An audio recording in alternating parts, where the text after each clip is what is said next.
let's take this in pieces. That's how my mind works. We look at what's going on in Florida. Trayvon Martin, George Zimmerman. Al Sharpton is saying outrageous things down there. And he's inflaming the situation. Jesse Jackson saying outrageous things down there, and he's inflaming the situation. The new Black Panthers are down there making truly unbelievable comments and threats. Meanwhile, all these investigative agencies are on the scene. They're on top of the matter. From the federal government to the state government, and yes, to the local government.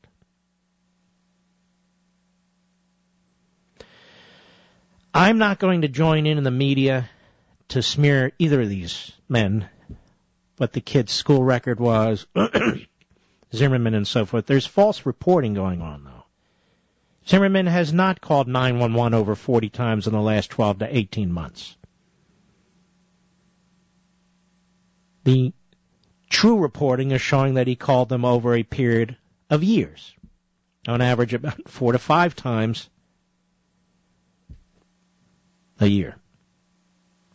So that's just false. And that's number one. Number two,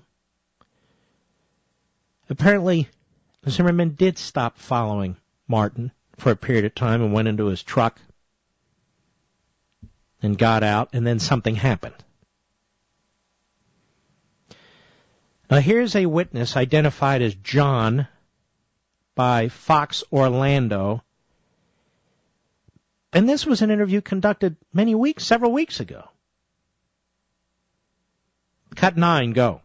The guy on the bottom, who I believe had a red sweater on, was yelling to me, help, help. And I told him to stop, and I was calling 911. And then when I got upstairs and looked down, the person that was on top beating up the other guy was the one laying in the grass. And I believe he was dead at that point.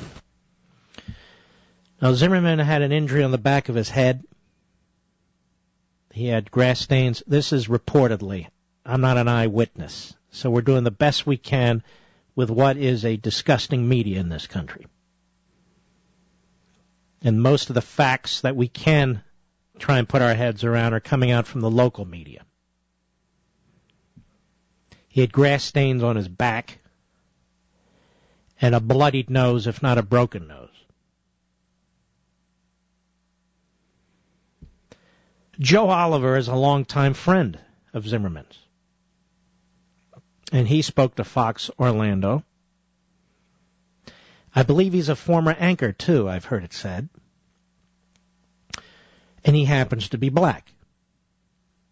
I'm telling you this because this is now a very inflamed, hot situation. And apparently everybody's race is pertinent. It's really not, but I'm just making the point. Or at least shouldn't be. Cut 7, go. But this was not a racial profiling case. Something bad happened from the time George saw Trayvon and from the time the two came face to face. And when the evidence is presented to the grand jury, I'll be very surprised if they don't come to the same conclusion that the Sanford Police Department did. Mm-hmm. Joe Oliver, again, longtime friend of Zimmerman's. This is Fox Orlando. Cut 8, go. So you think he's yelling help? Yes. You know his voice. That was George. That's his voice. That is George's voice. And I can understand how the Martin family would hear their son because they don't know George's voice. And I'll be the first to say I don't know Trayvon's voice either, but I do know George's voice. And I feel confident that was his. Well, if he's the guy on the bottom, if that's likely, plus there are also reports that upon hearing that recording, Trayvon Martin's father reportedly said, that doesn't sound like his son. Now, I don't know whether to get into this or not. I have to think about this. Can you send me that link? My computer went down for a moment there, Mr. Producer, about trademarks. Do you know what I'm talking about? Trademarks. See, folks, when it comes to this kind of a story, I'm not interested in breaking news. I'm not interested in being cutting edge. I'm interested in hanging back to see how these things develop. I don't want to pour fuel on the fire. On the other hand, I'm not going to be silent about it either if I see things that are concerning me. And you know what concerns me more than anything else? Forget about these two men. Forget about the race of these two men. I'm seeing a system breaking down.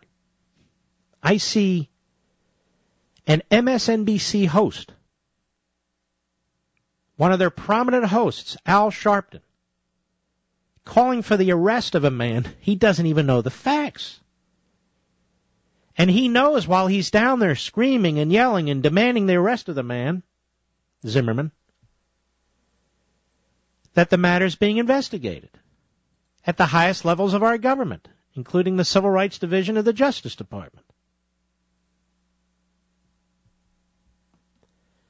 I see Jesse Jackson down there condemning our entire society. Again, inflaming the situation. And of course, I see the new Black Panther Party, which seems to be out for blood. Blood. Is this link reliable, Mr. Producer? On the Drudge Report? Linking to the smoking gun, you can go to the Drudge Report. Again, I'm not interested in breaking news here. I'm interested in trying to get to the nub of the matter to the extent we can. And when we can't, I say we can't. And frankly, right now we can't. This is from the smoking gun, linked by the Drudge Report. The mother of Trayvon Martin has filed 2 applications to secure trademarks containing her late son's name, records show. Sabrina Fulton is seeking marks for the phrases, I am Trayvon and Justice for Trayvon, according to filings made last week with the United States Patent and Trademark Office in both instances. Fulton, 46, is seeking the trademarks for the use on, quote, digital materials, namely CDs, DVDs featuring Trayvon Martin, unquote, and other products. The March 21 U.S. patent application, each of which cost $325, were filed by an Orlando, Florida law firm representing Fulton, whose first name is spelled Sabrina in the trademark records. Martin, 17, was shot to death last month during a confrontation with George Zimmerman, it reads, a 28-year-old neighborhood watch captain, and so forth. I suspect that this lady didn't come up with this idea on her own. Hey, let me go trademark these names. I suspect that the lawyers or somebody else came up with this idea as a way to get paid. But I could be wrong. I could be wrong. So there's another issue, although it's not relevant to what took place that day, of course. Mother seeks Trayvon Martin trademarks. That's the title of the smoking gun piece, linked by Drudge. So what we knew about this case today, last week, we know more today, don't we? And what we know today won't be the end of it either. We'll know more next week. People calling for arrests, people projecting their politics and their policies onto this. This is what I find really troubling, really creepy, and really frustrating. But I would have bet everything that Sharpton and Jackson would go down there and inflame the situation. Now, in fact, let me see here. What do you got here? 1 second, please. Okay, here we go. Chuck Schumer was on Face the Nation Sunday. And what do you think he's done with this situation? What do you think he's up to? Nora O'Donnell asks him a question, a setup question, because she's a lib. And then we'll hear Schumer's answer. What do you think he's up to? Cut 14, go.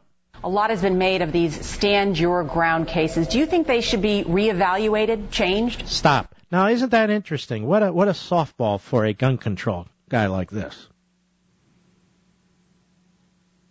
Stand your ground case. They don't even have all the facts of what occurred in this case, but they want gun control.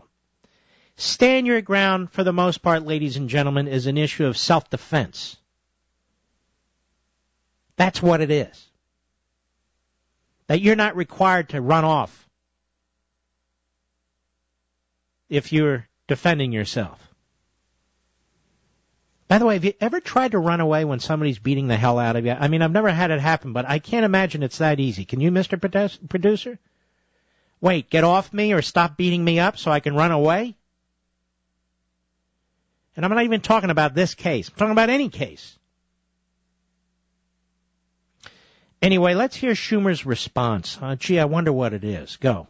I do. In fact, I'm sending a letter to the Justice Department today to ask them to expand their investigation into the general application of these stand your ground laws, whether they actually increase rather than decrease violence, and whether they actually prevent law enforcement from prosecuting cases where a real crime has been committed.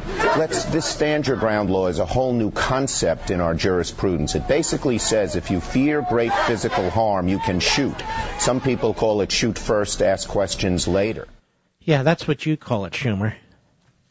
What would the world look like if Schumer had his way? Other than losing your Second Amendment rights, what would happen to your First Amendment rights? You know, religious liberty? What would happen to free speech other than the speech that Schumer likes?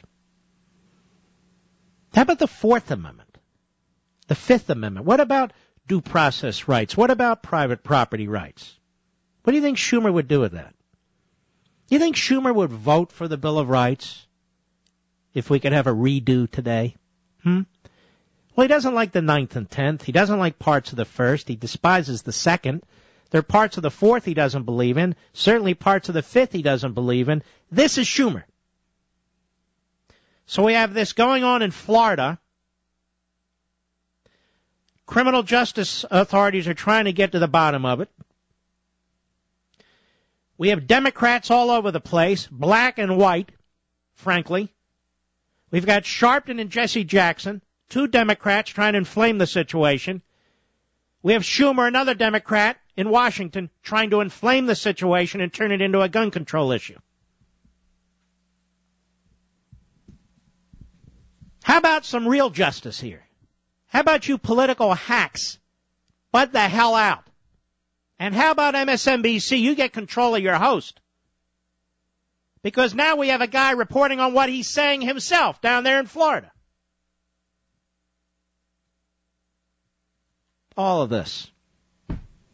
More evidence of a deteriorating society, in my humble opinion.